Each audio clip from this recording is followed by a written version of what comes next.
Being at the zoo after hours is a lot of fun. For a lot of the animals and people, the cool of the evening is a great time to come.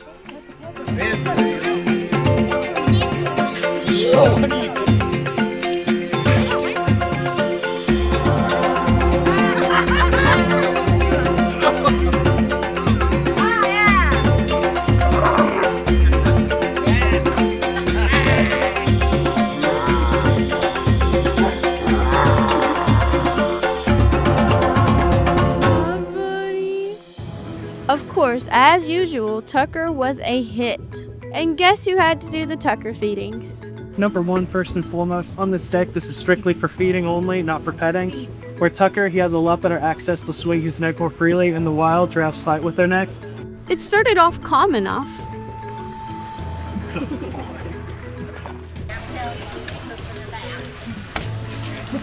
But then everyone just kept coming. And coming.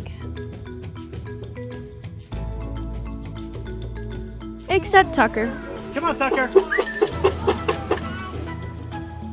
It was the same speech over a long day.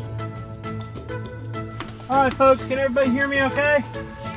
All right, before we get started, I do have some rules and regulations to go over. Number one, first and foremost, on this deck, this is strictly for feeding only, not for petting.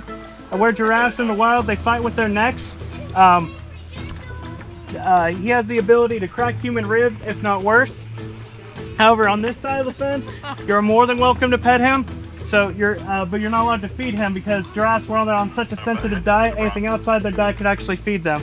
I think he meant it could kill them. At least that's what he told these guys. Hey folks, you're not allowed to feed him, okay? That's only for petting. Anything outside a giraffe's diet could kill them. Come on, Tucker. Did you folks hear my spiel about the rules and whatnot? No.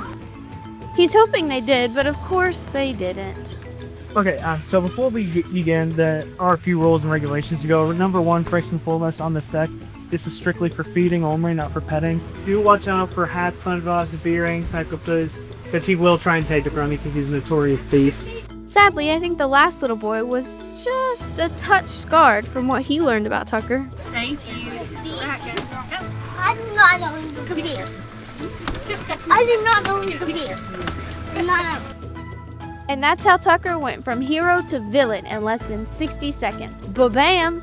I guess probably my biggest issue is I had a giraffe feeding at 6:30, 7 o'clock and 7:30, and when I started my 6 o'clock one, it was so massive it rolled all the way over to the 7 o'clock one, or the 6:30 to 7, so a lot of people. Wow! Meanwhile, further up in the zoo... Hey guys, my name's Ben, my keeper here at Creation Kingdom. This is Chewy, he's our white-handed gibbons. These guys are normally found in the subtropical areas of Southeast Asia. Let's find out from Davey the difference between monkeys and lemurs, as he does a keeper talk on our Albifrons lemurs.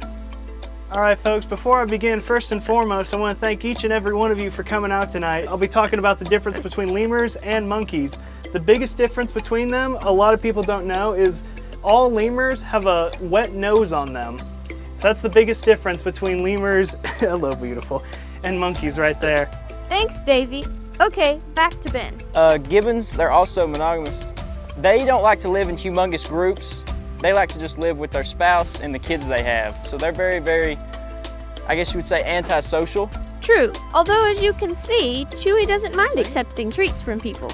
Anyways, like humans, we have a ball joint on our wrist. The gibbons also have these, and one of the cool things about gibbons is, out of all the primates, the gibbons are the best at swinging across trees. It's what they're most known for, is being fast and efficient from tree to tree.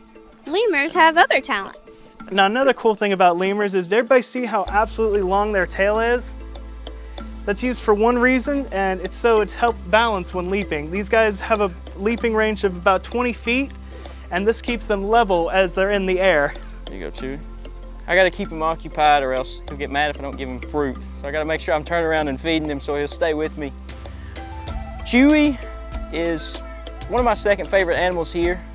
He was a little apprehensive about me, but then I just started making sure I gave him extra food and we became friends really fast. The lemurs are into their food as well. Now if you see what she's doing right here, see how she's lifting her head up every time I feed her a grape? That's because lemurs are insanely messy eaters and they want to get that juice every last little bit. So that's why they eat like that, so they're not wasting a single drop. Gibbons, they're also known for being very vocal. So they'll make a whoop noise.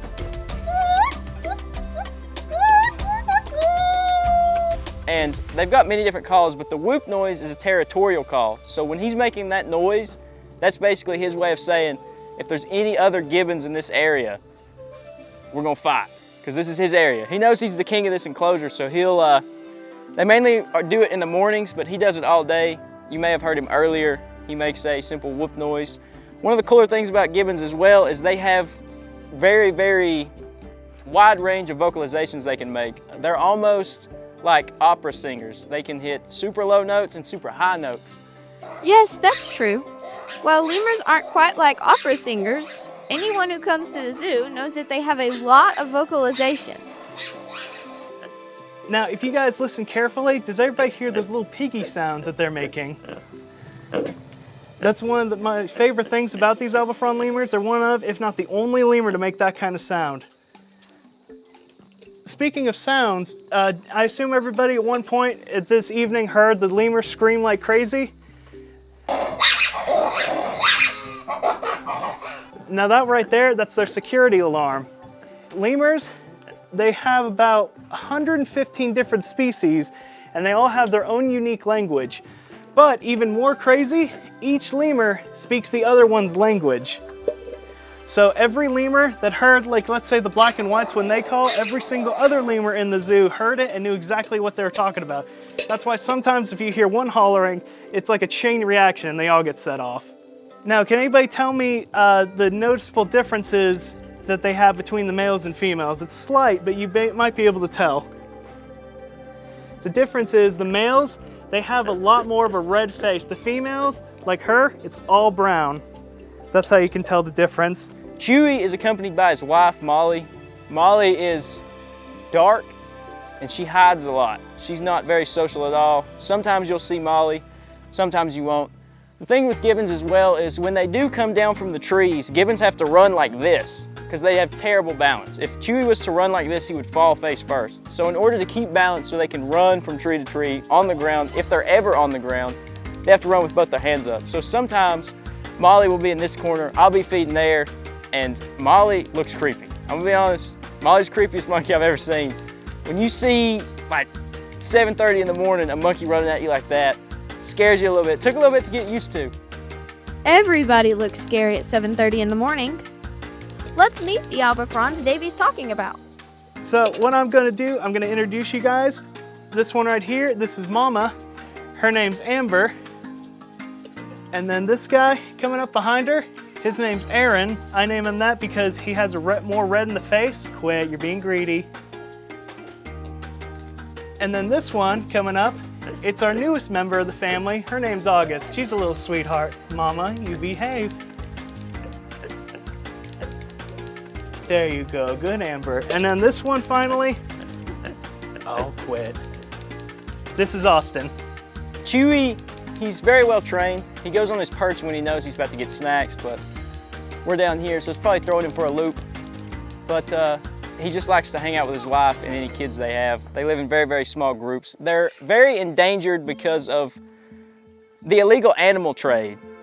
A lot of gibbons are taken from their home and traded off illegally. Also, deforestation is a big factor in them becoming endangered. So a lot of the efforts in Southeast Asia, there's a group that is actively trying to get them to new areas so they can live and they can stay populated. Sadly, Albifrons lemurs are endangered. Now these lemurs, they're found in mostly northwestern part of Madagascar, and unfortunately this is one of my least favorite parts of the job, is telling you their status, and then unfortunately these guys are vulnerable. But there's many different types of gibbons. Thank y'all for coming. I'm gonna finish feeding him this fruit. Y'all are more than welcome to stay and watch if he comes down here to me. Come on, Chewy. Good job, Ben and Davey. A big part of the reason we have a zoo is to help people see the need to be involved in helping ensure God's creation survives, and to influence the next generation like Mackenzie. So really, they are really endangered, and I don't want any other animals to be endangered, and I really like animals a lot. So all I really want is that these animals aren't endangered.